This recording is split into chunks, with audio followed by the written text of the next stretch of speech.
Hi everyone, welcome back to English Living Room Conversations. I'm Emma. And I'm Jack. Thanks for joining us for episode 02. We hope you enjoyed our last episode and found it helpful in your English learning journey. Absolutely. Today we have some exciting topics lined up for you. Let's start with one that everyone loves: food. Jack, what's your favorite type of cuisine? Oh, that's a tough one, Emma. I'd have to say Italian cuisine. I love the variety of pastas and the rich flavors. What about you? I'm a big fan of Thai cuisine. The balance of sweet, sour, salty and spicy flavors is just incredible. Have you ever tried cooking any international dishes at home, Jack? Yes, I have. I recently tried making sushi at home. It was a bit challenging, but it was a lot of fun. How about you, Emma? Emma, I love experimenting with different recipes. Recently, I tried making Indian curry from scratch. It took some time, but the end result was delicious. Cooking is such a great way to explore different cultures. It really is. And speaking of exploring cultures, today we're also going to discuss cultural festivals around the world. Emma, do you have a favorite festival? One of my favorites is Diwali, the festival of lights in India. It's such a vibrant and joyful celebration. The lights, the food, and the sense of community are amazing. What about you, Jack? I love the Rio Carnival in Brazil. The energy, the music, and the colorful parades are just spectacular. Festivals are a great way to experience and understand different cultures. Definitely. And for our listeners, attending local cultural events can be a fantastic way to practice English and learn about different traditions. Now, let's talk about another important topic: setting and achieving language learning goals. Jack, do you have any tips for setting effective goals? Yes, Emma. One key tip is to make your goals SMART: specific, measurable, achievable, relevant, and time-bound. For example, instead of saying I want to improve my English, you could say I want to learn 20 new vocabulary words each week. That's a great tip. Another important aspect is to track your progress. Keeping a journal or using an app to monitor your learning can help you see how far you've come and keep you motivated. Tracking progress is very helpful, and don't forget to celebrate your achievements no matter how small. Rewarding yourself for reaching milestones can keep you motivated and make the learning process more enjoyable. Absolutely. Celebrations and rewards are key to staying motivated. Now, let's share some practical exercises our listeners can try to improve their English. Jack, what's one exercise you recommend? One effective exercise is to practice speaking with a partner. Find a language exchange buddy and have regular conversations in English. It helps with fluency and builds confidence. What about you, Emma? I recommend shadowing. Listen to a short audio clip in English and try to mimic the speaker exactly. It's great for improving pronunciation and intonation. Those are great exercises. Another useful activity is to watch English movies or TV shows with subtitles. This can help improve listening skills and vocabulary. Try to watch without subtitles as you get more comfortable. Watching movies and TV shows is a fun way to learn. Now, let's dive into another engaging topic: travel. Traveling is a fantastic way to practice English and experience new cultures. Jack, what's your favorite travel destination? I love visiting Japan. The blend of traditional and modern culture is fascinating and the food is amazing. How about you, Emma? I really enjoyed my trip to Italy. The history, the architecture, and the food were all incredible. Traveling definitely broadens your horizons and gives you new perspectives. It really does. And even if you can't travel right now, there are virtual tours and travel documentaries that can give you a taste of different places and cultures.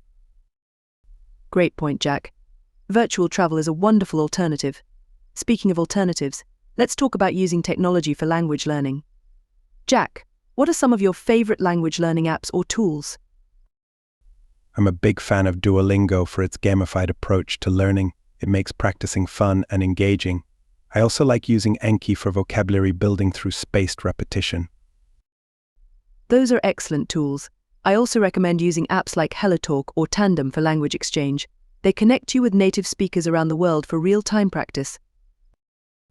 Language exchange apps are fantastic. They provide a great opportunity to practice speaking and listening with real people. Another useful tool is Grammarly, which helps improve writing by checking grammar and style. Grammarly is definitely helpful for writing practice. And for listening practice, I suggest using podcasts. There are many great podcasts for English learners that cover a variety of topics. Podcasts are a wonderful resource. You can listen while commuting, exercising, or doing chores. They're a great way to immerse yourself in the language. Absolutely. Before we wrap up today's episode, let's leave our listeners with a challenge. How about this? We challenge you to write a short story in English this week. It could be about anything: your day, a dream you had, or a fictional adventure. That's a great challenge, Emma. Writing stories helps with creativity and language skills. Listeners, share your stories with us on our social media or in the comments. We'd love to read them. We can't wait to see what you come up with. Remember, the goal is to practice and have fun. Thanks again for joining us today. We hope you found this episode helpful and enjoyable. Pauses. Emma, there's another important topic we should discuss: the role of reading in language learning. What do you think about reading as a tool to improve English skills? Reading is absolutely essential, Jack. It helps improve vocabulary, grammar, and comprehension skills. Plus, it's a great way to learn about different cultures and perspectives. Do you have any favorite books that you recommend for English learners? Definitely. For beginners, I'd recommend The Very Hungry Caterpillar by Eric Carle. It's a children's book, but it's great for learning basic vocabulary and sentence structure. For intermediate learners, Charlotte's Web by E.B. White is a wonderful choice. Those are excellent recommendations. For advanced learners, I'd suggest To Kill a Mockingbird by Harper Lee. It's a bit more challenging but offers rich language and deep themes to explore. Reading books at different levels can really boost your language skills. Absolutely, and don't forget about short stories and articles. They're perfect for quick reading practice and can be less intimidating than a full-length novel. Websites like BBC Learning English or Newslaw offer great articles for learners at different levels. Great tips, Jack. Another effective method is to read along with audiobooks. Listening while reading can help improve pronunciation and understanding of natural speech patterns. Have you tried audiobooks, Jack? Yes, I have. Audiobooks are fantastic, especially when paired with the text. It's like having a personal tutor guiding you through the reading. Plus, it's convenient for those who are always on the go. Absolutely. And for those who enjoy writing, keeping a reading journal can be very beneficial. Write down new words and phrases you encounter, summarize chapters, or jot down your thoughts about the story. It reinforces learning and improves writing skills. A reading journal is a great idea. It helps consolidate your learning and provides a record of your progress. Speaking of writing, let's talk about creative writing as a tool for language learning. Do you enjoy writing, Emma? I do. Creative writing is a wonderful way to practice language skills. It encourages you to use new vocabulary and experiment with different sentence structures. Plus, it's a great way to express yourself. Have you written anything recently, Jack? Yes, I've been working on some short stories. Writing fiction allows you to be imaginative and practice using descriptive language. It's a fun way to learn and improve your English. For our listeners, starting a blog or writing short stories can be very beneficial. That's fantastic, Jack. And sharing your writing with others, whether it's through a blog or a writing group, can provide valuable feedback and motivation. It's also a great way to connect with other learners and native speakers. Absolutely. Feedback is crucial for improvement. Now let's switch gears and talk about listening skills. Besides podcasts and audiobooks, what are some other effective ways to improve listening comprehension? Watching movies and TV shows in English is one of my favorite ways. It's not only entertaining but also exposes you to different accents, slang, and everyday expressions. You can start with subtitles and gradually move to watching without them. That's a great approach. Another effective method is to listen to English music and try to understand the lyrics. Websites like Genius can help you find the lyrics and their meanings. It's a fun way to improve listening and vocabulary. Music is a wonderful tool. Also, don't underestimate the power of everyday listening practice. For example, listen to English radio stations, news channels, or even eavesdrop on conversations in English if you're in an English-speaking environment. Everyday practice is very important. The more you expose yourself to the language, the more familiar it becomes. Now, let's share a fun language game our listeners can try. How about a word association game, Emma? That sounds fun. It's a great way to build vocabulary and think quickly in English. Here's how it works. I'll say a word, and you say the first word that comes to your mind. Ready? Ready. Okay, the first word is summer. Beach. Your turn, Emma. Book. Library. Next word, music. Dance. How about food? Delicious. This game is simple but very effective for vocabulary practice. Our listeners can play this game with friends or even by themselves. Definitely. It's a fun way to keep your brain active and engaged in the language. Before we wrap up, Emma, let's leave our listeners with another challenge. How about a listening challenge this time? Great idea, Jack. This week we challenge you to watch an English movie or TV show without subtitles. Try to watch it twice, the first time without subtitles and the second time with subtitles to check your understanding. That's a fantastic challenge, Emma. It will really help improve listening skills and comprehension. Listeners, let us know how you did with the challenge on our social media or in the comments. Emma, another important aspect of language learning is understanding different accents and dialects. Have you had any experiences where you found understanding different accents challenging? Definitely, Jack. When I first started learning English, understanding British accents was quite challenging for me because I was more used to American English. But listening to various accents helped me improve my comprehension skills. That's a common experience. To help our listeners, we should discuss some tips for getting accustomed to different English accents. One tip I have is to watch movies or TV shows from different English-speaking countries. It's a great way to expose yourself to different pronunciations and slang. That's a great tip. Another useful method is to listen to international news channels. For example, BBC for British English, ABC for Australian English, and CNN for American English.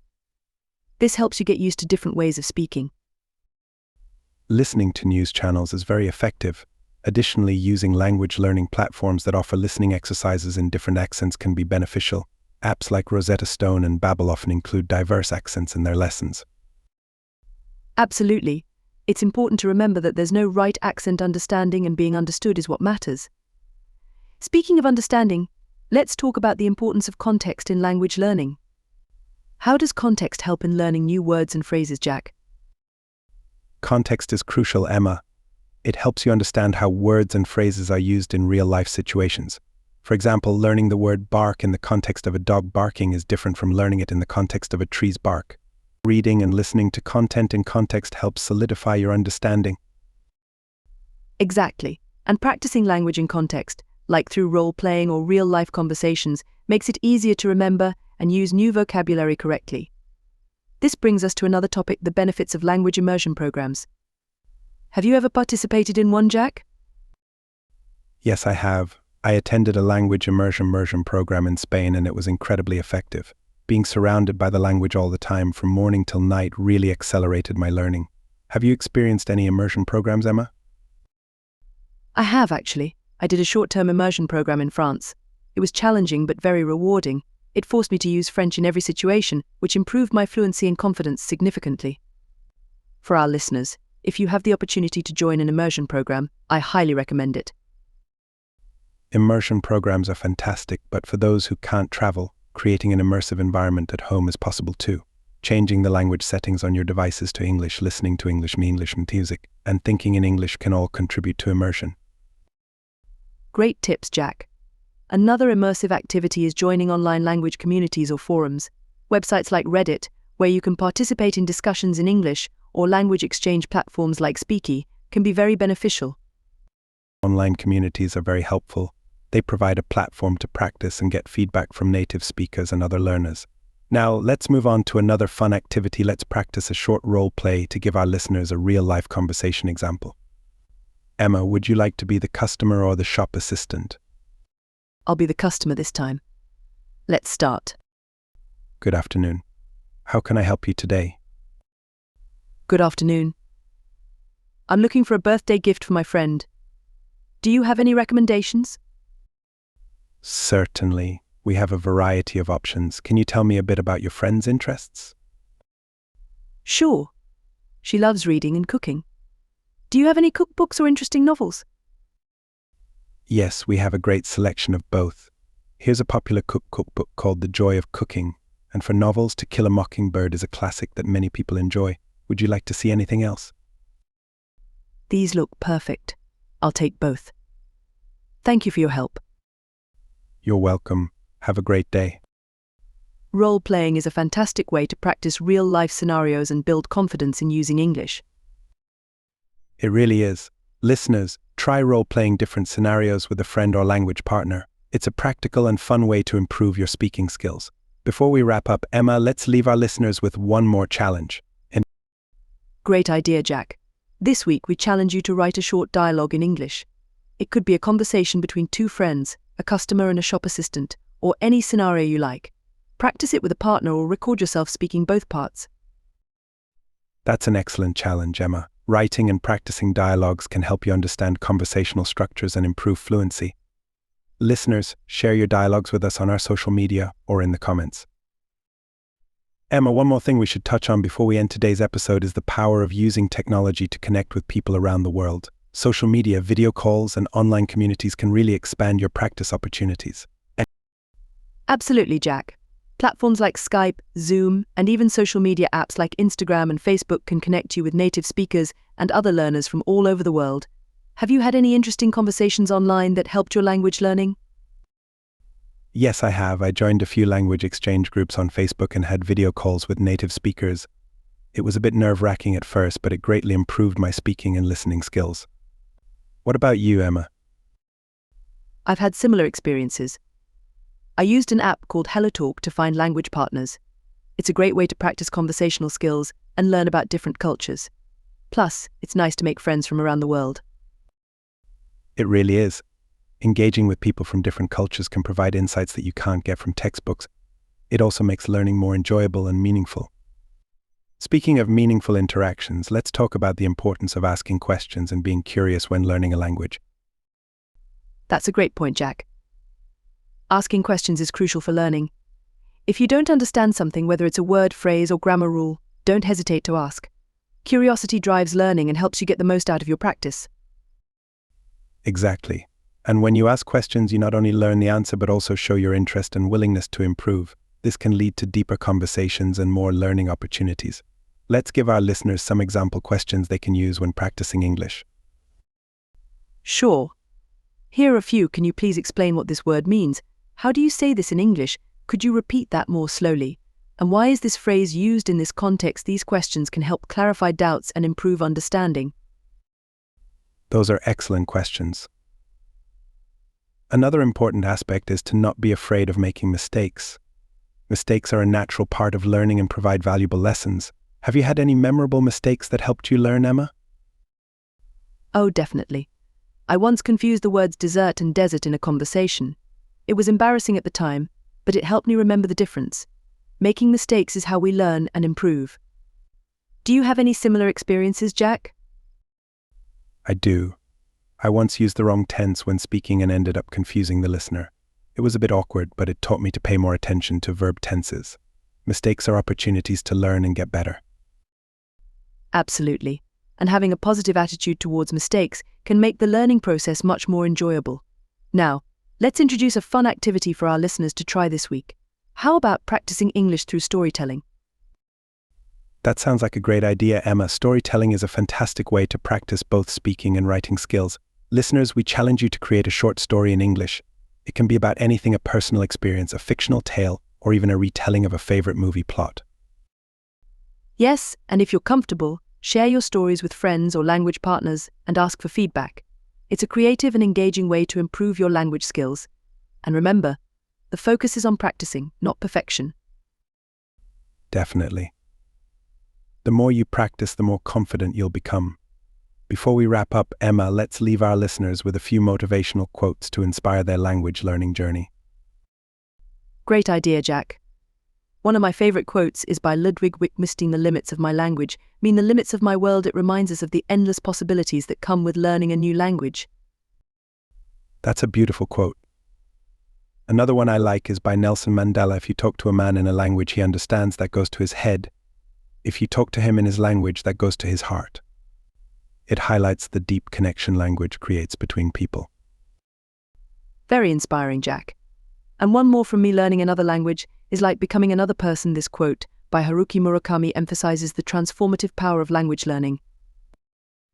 Those are wonderful quotes, Emma. Listeners, remember that learning a language is a journey filled with challenges and rewards. Stay curious, stay motivated, and enjoy the process.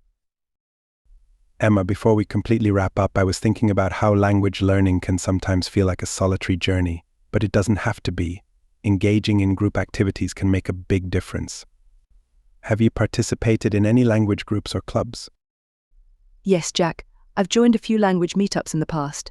They were incredibly beneficial. Not only do you get to practice speaking, but you also meet new people who share your interest in language learning. It's a supportive community. That's great to hear. For our listeners, joining a language club or meetup can provide regular practice and make learning more social and enjoyable.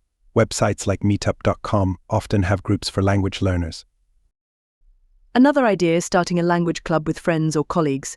You can meet regularly to practice conversation, play language games, or even watch movies together. It makes the learning process fun and interactive. That's a fantastic suggestion, Emma. Speaking of fun, let's introduce another engaging activity for our listeners. How about a weekly English challenge with friends? Each week, set a new challenge, like learning a set number of new words, writing a short essay, or having a conversation on a specific topic. I love that idea. It's motivating to have a friendly competition. You could even set small rewards for the winner each week to keep everyone engaged. It's a great way to stay consistent and make progress together. Absolutely. Another tip is to use English in your daily life as much as possible. For instance, try thinking in English, writing your shopping list in English, or even talking to yourself in English. These small practices can make a big difference over time. Great advice, Jack. Immersing yourself in the language daily helps reinforce what you've learned and makes it second nature. Another method is to find a pen pal. Writing letters or emails in English can improve your writing skills and provide a cultural exchange. Pen pals are a wonderful way to practice writing and learn about different cultures. There are many websites and forums where you can find pen pals who are also learning your native language, so it's mutually beneficial.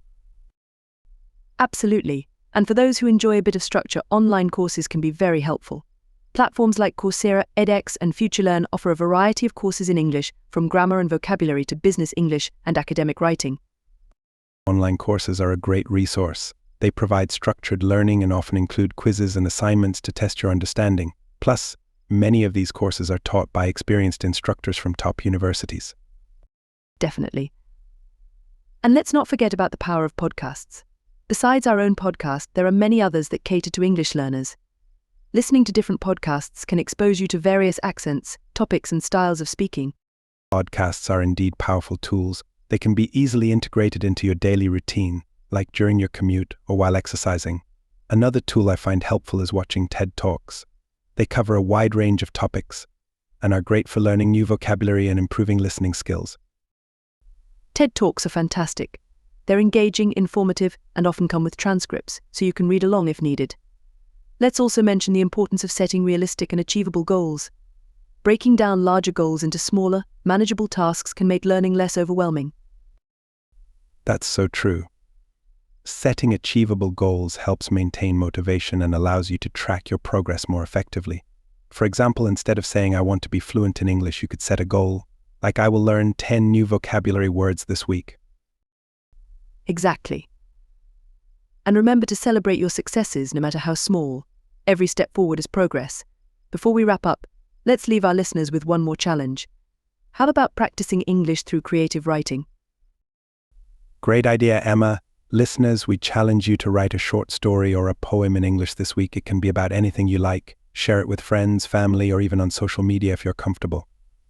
It's a fun way to practice and get feedback. That's a fantastic challenge. Creative writing encourages you to use your imagination and expand your vocabulary. We can't wait to hear what you come up with. Thanks again for joining us today. We hope you found this episode helpful and inspiring.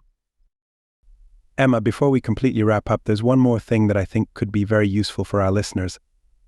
Let's talk about the importance of pronunciation practice. Have you found any effective techniques for improving pronunciation? Definitely, Jack. One effective technique is using minimal pairs. These are pairs of words that differ by only one sound, like ship and sheep or bat, and practicing these can help you distinguish and produce different sounds more accurately.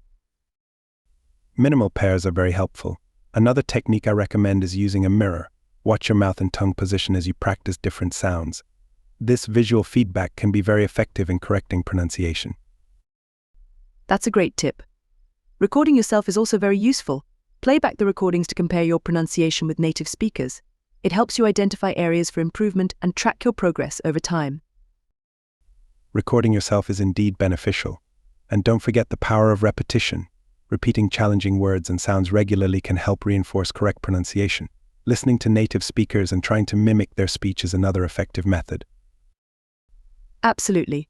Mimicking native speakers can help you understand the nuances of pronunciation and intonation. Speaking of which, practicing intonation and stress patterns is also crucial for sounding more natural. Do you have any tips for this, Jack? Yes, practicing with short phrases and sentences can be very effective. Pay attention to the rise and fall of the voice and which words are stressed. Reading aloud from books or scripts can also help with this. That's a great point. Shadowing, which we mentioned earlier, is also very useful for practicing intonation and stress. Listen to a short clip and try to match the speaker's rhythm and pitch as closely as possible. Shadowing is an excellent exercise. Another fun way to practice pronunciation is through tongue twisters. They can help you improve your articulation and fluency. Do you have a favorite tongue twister, Emma? Yes, I do. One of my favorites is how much wood would a woodchuck chuck? If a woodchuck could chuck wood, it's challenging but fun. What about you, Jack?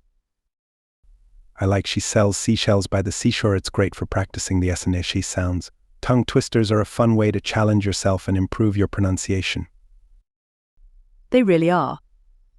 For our listeners, try practicing tongue twisters regularly. It's a fun way to work on your pronunciation and fluency. Now, let's talk about another important aspect: vocabulary building. What methods do you find effective, Jack? I find using flashcards very effective. Apps like Anki and Quizlet allow you to create digital flashcards and use spaced repetition to reinforce your learning. Reading widely is also a great way to encounter and learn new vocabulary in context. Flashcards and reading are both excellent methods. Another useful technique is to create a vocabulary journal. Write down new words you learn, along with their definitions, example sentences, and any synonyms or antonyms. Reviewing this journal regularly can reinforce your learning. A vocabulary journal is a great idea. Engaging in regular conversations, whether with language partners or through language exchange platforms, is also very effective. Using new words in context helps solidify their meanings and correct usage. Definitely. Another tip is to use new vocabulary in your writing. Whether it's journaling, writing essays, or even creating stories, using new words in your writing helps reinforce their meaning and usage. Writing is a powerful tool for vocabulary building, and don't forget about word games like Scrabble, Boggle, or crossword puzzles. They're fun and can help you expand your vocabulary in a playful way. Word games are fantastic. They make learning new words enjoyable. Before we wrap up, let's leave our listeners with one more challenge. How about a vocabulary challenge this time? Great idea, Emma. Listeners, we challenge you to learn 10 new words this week. Use flashcards, a vocabulary journal, or any method you prefer. Try to use these new words in sentences or conversations. Share your progress with us on our social media or in the comments. That's a fantastic challenge. Expanding your vocabulary is key to becoming more fluent in English. We can't wait to see your progress. Thanks again for joining us today. We hope you found this episode helpful and inspiring. Keep practicing, stay motivated, and remember to enjoy the journey. Learning a language is an incredible adventure. Until next time, keep those conversations going and don't be afraid to make mistakes. Bye for now. Bye for now.